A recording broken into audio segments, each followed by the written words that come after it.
Chapter 5. The King's Musketeers and the Cardinal's Guards.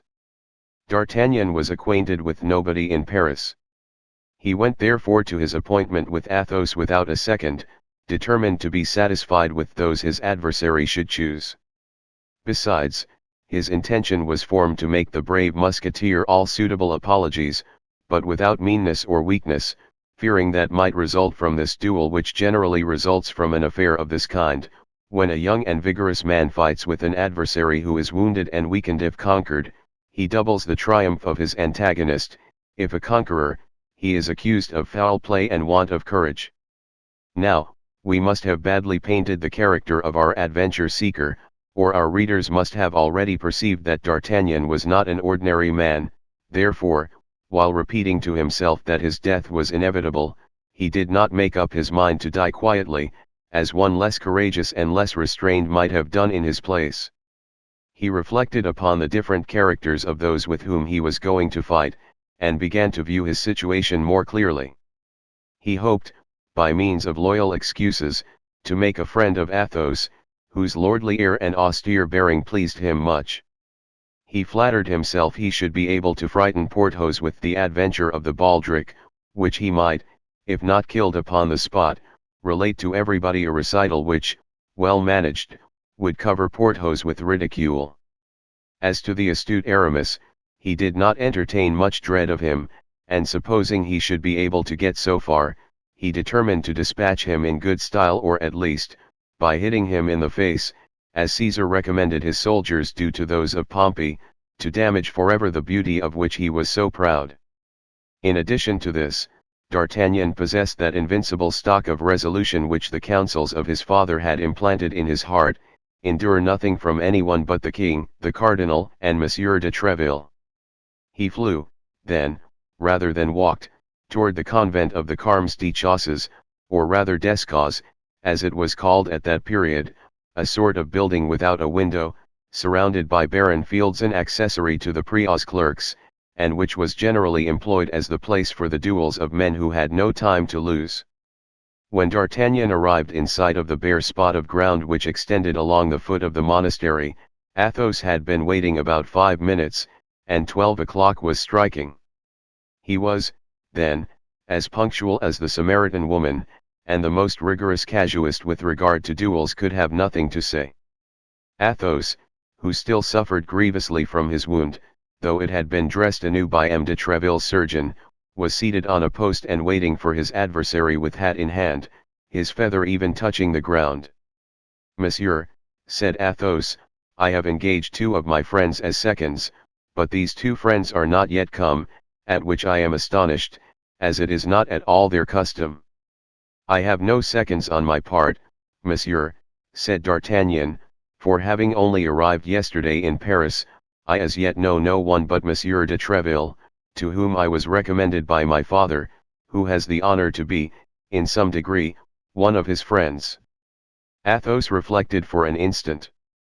"You know no one but Monsieur de Treville?" he asked.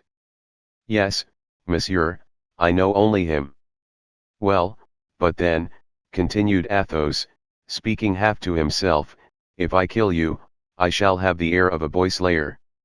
"Not too much so," replied D'Artagnan, with a bow that was not deficient in dignity, "since you do me the honor to draw a sword with me while suffering from a wound which is very inconvenient."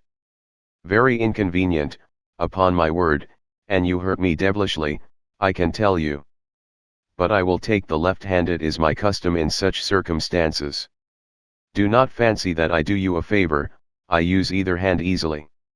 And it will be even a disadvantage to you. A left-handed man is very troublesome to people who are not prepared for it. I regret I did not inform you sooner of this circumstance." "You have truly, monsieur," said D'Artagnan, bowing again, "a courtesy, for which, I assure you, I am very grateful." "You confuse me," replied Athos, with his gentlemanly air. "Let us talk of something else, if you please." "Ah, blood, how you have hurt me! My shoulder quite burns." "If you would permit me," said D'Artagnan, with timidity. "What, monsieur?" I have a miraculous balsam for wounds, a balsam given to me by my mother and of which I have made a trial upon myself. Well, well, I am sure that in less than 3 days this balsam would cure you, and at the end of 3 days, when you would be cured, well, sir, it would still do me a great honor to be your man. D'Artagnan spoke these words with a simplicity that did honor to his courtesy, without throwing the least doubt upon his courage. Pardieu, monsieur, said Athos, that's a proposition that pleases me, not that I can accept it, but a league off it savours of the gentleman. Thus spoke and acted the gallant knights of the time of Charlemagne, in whom every cavalier ought to seek his model. Unfortunately, we do not live in the times of the great emperor, we live in the times of the cardinal, and 3 days hence, however well the secret might be guarded, it would be known, I say, that we were to fight, and our combat would be prevented. I think these fellows will never come. If you are in haste, monsieur, said D'Artagnan, with the same simplicity with which a moment before he had proposed to him to put off the duel for 3 days, and if it be your will to dispatch me at once, do not inconvenience yourself, I pray you. There is another word which pleases me, cried Athos, with a gracious nod to D'Artagnan. That did not come from a man without a heart. Monsieur, I love men of your kidney, and I foresee plainly that if we don't kill each other, I shall hereafter have much pleasure in your conversation. We will wait for these gentlemen, so please you, I have plenty of time, and it will be more correct. Ah, here is one of them, I believe. In fact, at the end of the Rue Vaugirard the gigantic Porthos appeared. What, cried D'Artagnan, is your first witness Monsieur Porthos? Yes, that disturbs you. By no means. And here is the second. D'Artagnan turned in the direction pointed to by Athos, and perceived Aramis. What, cried he, in an accent of greater astonishment than before, your second witness is Monsieur Aramis. Doubtless. Are you not aware that we are never seen one without the others, and that we are called among the Musketeers and the Guards, at court and in the city, Athos, Porthos, and Aramis, or the three inseparables? And yet, as you come from Dax or Pau? From Tarbes, said D'Artagnan. It is probable you are ignorant of this little fact, said Athos.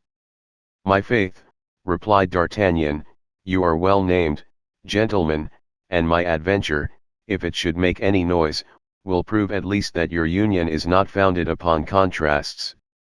In the meantime, Porthos had come up, waved his hand to Athos, and then turning toward D'Artagnan, stood quite astonished. Let us say in passing that he had changed his baldric and relinquished his cloak. Ah, said he, what does this mean? This is the gentleman I am going to fight with, said Athos, pointing to D'Artagnan with his hand and saluting him with the same gesture. Why, it is with him I am also going to fight, said Porthos. But not before 1 o'clock, replied D'Artagnan. And I also am to fight with this gentleman, said Aramis, coming in his turn onto the place. But not until 2 o'clock, said D'Artagnan, with the same calmness. But what are you going to fight about, Athos? Asked Aramis. Faith, I don't very well know. He hurt my shoulder. And you, Porthos? Faith, I am going to fight because I am going to fight, answered Porthos, reddening. Athos, whose keen eye lost nothing, perceived a faintly sly smile pass over the lips of the young Gascon as he replied, we had a short discussion upon dress. And you, Aramis? Asked Athos. Oh, ours is a theological quarrel, replied Aramis, making a sign to D'Artagnan to keep secret the cause of their duel. Athos indeed saw a second smile on the lips of D'Artagnan. Indeed, said Athos. Yes, a passage of St. Augustine, upon which we could not agree, said the Gascon. Decidedly, this is a clever fellow, murmured Athos. And now you are assembled, gentlemen, said D'Artagnan, permit me to offer you my apologies. At this word apologies, A cloud passed over the brow of Athos, a haughty smile curled the lip of Porthos, and a negative sign was the reply of Aramis. "You do not understand me, gentlemen," said D'Artagnan, throwing up his head, the sharp and bold lines of which were at the moment gilded by a bright ray of the sun. "I ask to be excused in case I should not be able to discharge my debt to all three, for Monsieur Athos has the right to kill me first, which must much diminish the face value of your bill, Monsieur Porthos, and render yours almost null, Monsieur Aramis. And now, gentlemen, I repeat, excuse me, but on that account only, and on guard." At these words, with the most gallant air possible, D'Artagnan drew his sword. The blood had mounted to the head of D'Artagnan, and at that moment he would have drawn his sword against all the musketeers in the kingdom as willingly as he now did against Athos, Porthos, and Aramis. It was midday. The sun was in its zenith, and the spot chosen for the scene of the duel was exposed to its full ardor. "It is very hot," said Athos, drawing his sword in its turn, "and yet I cannot take off my doublet, for I just now felt my wound begin to bleed again, and I should not like to annoy Monsieur with the sight of blood which he has not drawn from me himself." "That is true, Monsieur," replied D'Artagnan, "and whether drawn by myself or another, I assure you I shall always view with regret the blood of so brave a gentleman. I will therefore fight in my doublet, like yourself." "Come, come, enough of such compliments," cried Porthos. "Remember, we are waiting for our turns." "Speak for yourself when you are inclined to utter such incongruities," interrupted Aramis. "For my part, I think what they say is very well said, and quite worthy of two gentlemen." "When you please, monsieur," said Athos, putting himself on guard. "I waited your orders," said D'Artagnan, crossing swords. But scarcely had the two rapiers clashed, when a company of the guards of his eminence, commanded by M. de Jussac, turned the corner of the convent. "The cardinal's guards," cried Aramis and Porthos at the same time. "Sheathe your swords, gentlemen, sheathe your swords." But it was too late.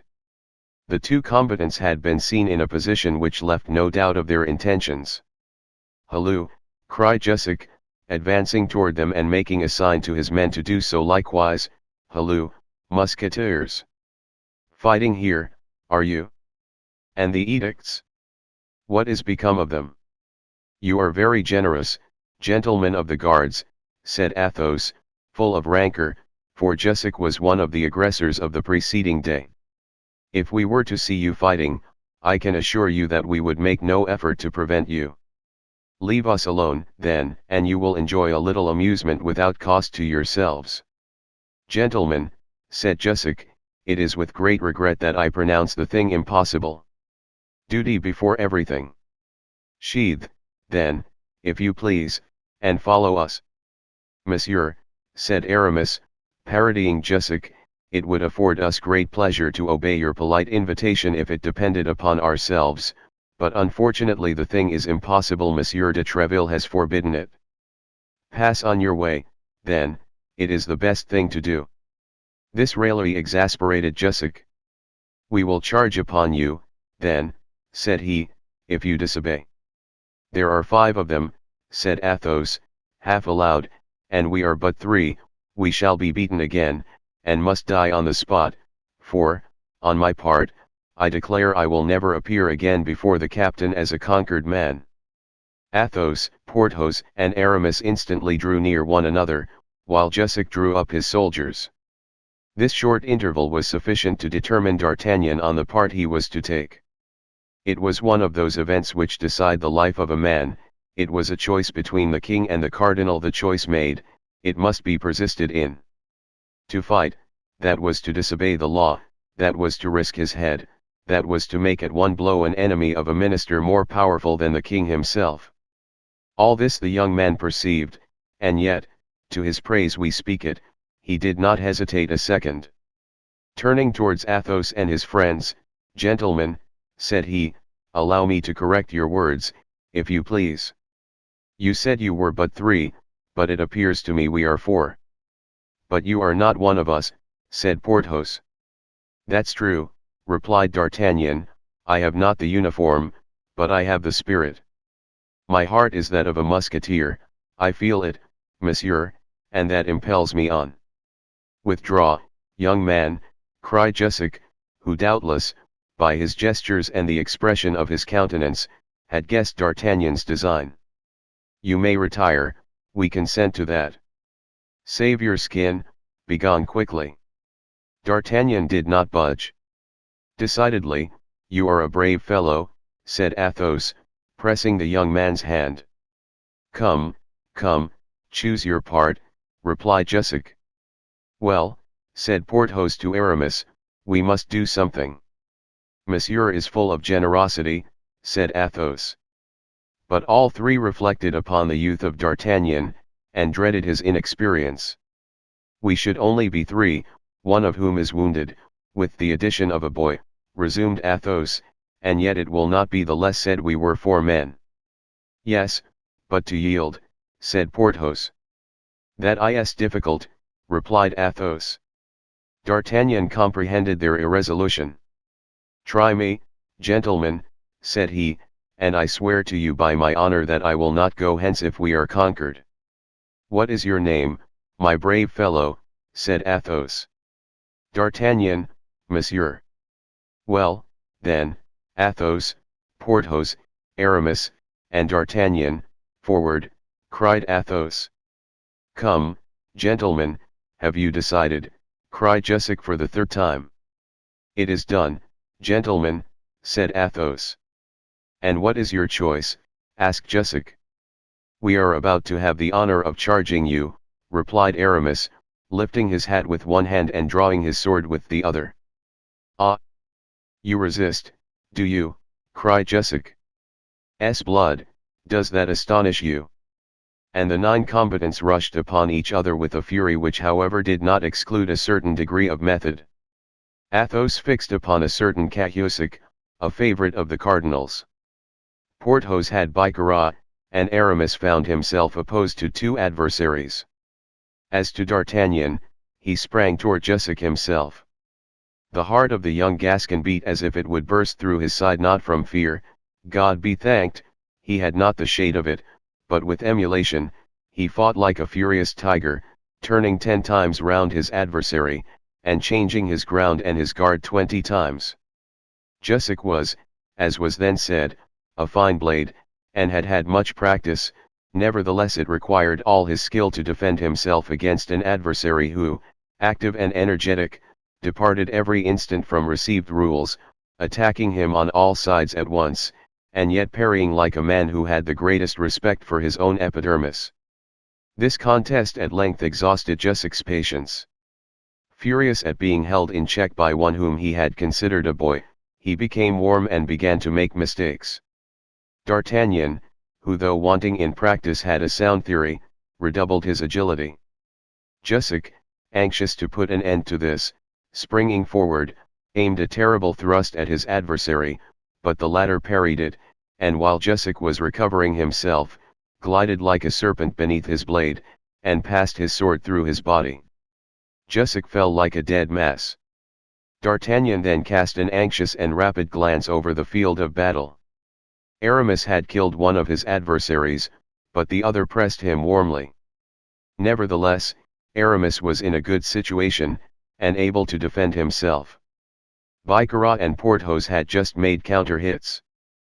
Porthos had received a thrust through his arm, and Bicarat one through his thigh. But neither of these 2 wounds was serious, and they only fought more earnestly. Athos, wounded anew by Cahusac, became evidently paler, but did not give way a foot. He only changed his sword hand, and fought with his left hand. According to the laws of dueling at that period, D'Artagnan was at liberty to assist whom he pleased. While he was endeavoring to find out which of his companions stood in greatest need, he caught a glance from Athos. The glance was of sublime eloquence. Athos would have died rather than appeal for help, but he could look, and with that look ask assistance. D'Artagnan interpreted it. With a terrible bound he sprang to the side of Cahusac, crying, "To me, Monsieur Guardsman, I will slay you. Cahusac turned. It was time, for Athos, whose great courage alone supported him, sank upon his knee. "Blood," cried he to D'Artagnan, "do not kill him, young man, I beg of you. I have an old affair to settle with him when I am cured and sound again. Disarm him, only make sure of his sword." "That's it? Very well done." The exclamation was drawn from Athos by seeing the sword of Cahusac fly 20 paces from him. D'Artagnan and Cahusac sprang forward at the same instant, the one to recover, the other to obtain, the sword, but D'Artagnan, being the more active, reached it first and placed his foot upon it. Cahusac immediately ran to the guardsman whom Aramis had killed, seized his rapier, and returned toward D'Artagnan, but on his way he met Athos, who during his relief which D'Artagnan had procured him had recovered his breath, and who, for fear that D'Artagnan would kill his enemy, wished to resume the fight. D'Artagnan perceived that it would be disobliging Athos not to leave him alone, and in a few minutes Cahusac fell, with the sword thrust through his throat. At the same instant Aramis placed his sword point on the breast of his fallen enemy, and forced him to ask for mercy.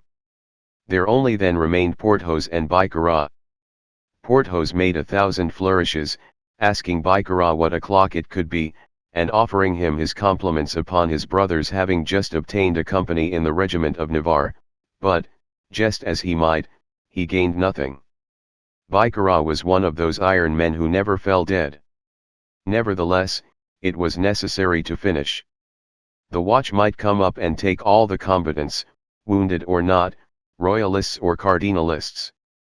Athos, Aramis, and D'Artagnan surrounded Bicarat, and required him to surrender. Though alone against all and with a wound in his thigh, Bicarat wished to hold out, but Jussac, who had risen upon his elbow, cried out to him to yield. Bicarat was a Gascon, as D'Artagnan was. He turned a deaf ear, and contented himself with laughing, and between two parries finding time to point to a spot of earth with his sword. "Here," cried he, parodying a verse of the Bible, "here will Bicarat die, for I only am left, and they seek my life. But there are 4 against you, leave off, I command you." "Ah, if you command me, that's another thing," said Bicarat. "As you are my commander, it is my duty to obey." And springing backward, he broke his sword across his knee to avoid the necessity of surrendering it, threw the pieces over the convent wall, and crossed him arms, whistling a cardinalist air. Bravery is always respected, even in an enemy. The Musketeers saluted Bicarat with their swords, and returned them to their sheaths. D'Artagnan did the same. Then, assisted by Bicarat, the only one left standing, they bore Jussac, Cahusac, and one of Aramis's adversaries who was only wounded, under the porch of the convent. The fourth, as we have said, was dead. They then rang the bell, and carrying away 4 swords out of 5, they took their road, intoxicated with joy, toward the hotel of M. de Treville. They walked arm in arm, occupying the whole width of the street and taking in every musketeer they met, so that in the end it became a triumphal march. The heart of D'Artagnan swam in delirium. He marched between Athos and Porthos, pressing them tenderly. "If I am not yet a musketeer," said he to his new friends, as he passed through the gateway of M. de Treville's hotel, "at least I have entered upon my apprenticeship, haven't I?"